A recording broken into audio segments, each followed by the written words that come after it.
जी की, तमाम भोजपुरिया जहान के, उत्तर प्रदेश की सारी जनता लोगन के और गांव देहात का माटी से जुड़ल, गांव देहात का गीत गवनई से जुड़ल, संस्कृति से जुड़ल हर प्रेमी लोगन के हम हृदय की गहराइयों से स्वागत करत बानी, अभिनंदन करत बानी डीडी यूपी का सबसे शानदार और धमाकेदार प्रोग्राम में, जौना के नाम है लोक रंग सुरों के संग। और आज का ये जबरदस्त एपिसोड लेके एक बार फिर हाजिर बाड़ी हम सीमा शाही और हम हैं मिसाइल फूफा।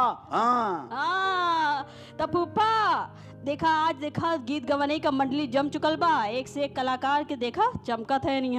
अरे हाँ, तो हम तो कहा भाई जानती हैं, तो हम तो कहा बल्कि कुल गांव जवार के बुलाए ला, बैठाए के एकदम देखा। काहे से कि है देखा फूफा, जब पुरान के टाइम में जब एक जने के घरे टीवी होत रहा तो कुल गांव जवार के लोग बैठ जात रहे ना, का रहा चौपाल, तो कुल गांव जवार के लोग बैठ जात रहे ना, का रहा चौपाल लगत रहे और चौरब जब धर दिन जात रहे टेलीविजन और वहाँ सब बैठ के देखत रहे और प्रधान जी के घर से चाय आ जात रहे, दाल मोट आ जात रहे, सब चबर चबर चबर चबर चबावत रहे, टीवी देखा करत रहे, चौपाल कार्यक्रम दूरदर्शन पर आवत रहे, वहाँ देखत रहे, खेती किसानी की जानकारी मिलत रहे। हाँ, अब ये लोक रंग सुरों के संग चल रहा है, यो में वही हाल है, सारे इकट्ठा है और देखो कैसे बैठ के सुन रहे हैं, देख रहे हैं। और का पप्पा देखा काहे से कि बहुत देखा साथ में देखे में बहुत मजा आवला, खूब बातचीत होला, खूब बुलचौर होला एकदम, है ना। तो हम तो कहब वही तरह भैया आप लोग फिर से बैठ जाइए टीवी के समन्वय, काहे से कि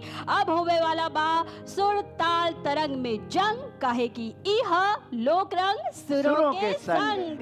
तो भैया यही के लाने हम तो कहब कि यही के साथे साथे हाली अपन गवैया लोग का परिचय करा देवल जाए। बिल्कुल बिल्कुल। तो चलो यही के साथ हम कहब जोरदार तालियों से स्वागत करी तीनों के बंधु दीन बंधु सिंह जी का। तो दीन बंधु जी, सुल्तानपुर का हाल चाल बा तनी बताई। सब कुछ बढ़िया बा और आपके ये कार्यक्रम सब मन लगा के एकदम बैठ के धूमधाम से देखा। ये बताओ सुल्तानपुर का कौनो खास बात बताए दे तनी हमारे दर्शक लोगन के। देखा सुल्तानपुर लेला तब भैया ये तो हम कहते कि सुल्तानपुर का रंग जमी के ना आज ही मंच पर पूरा जमी। और गंगा किनारे से हमारे बीच में आई हैं शुभांगी गौतम। तो शुभांगी जी बताई का हाल चाल बा। बाबा विश्वनाथ की कृपा से हमार काशी एकदम मस्त बा।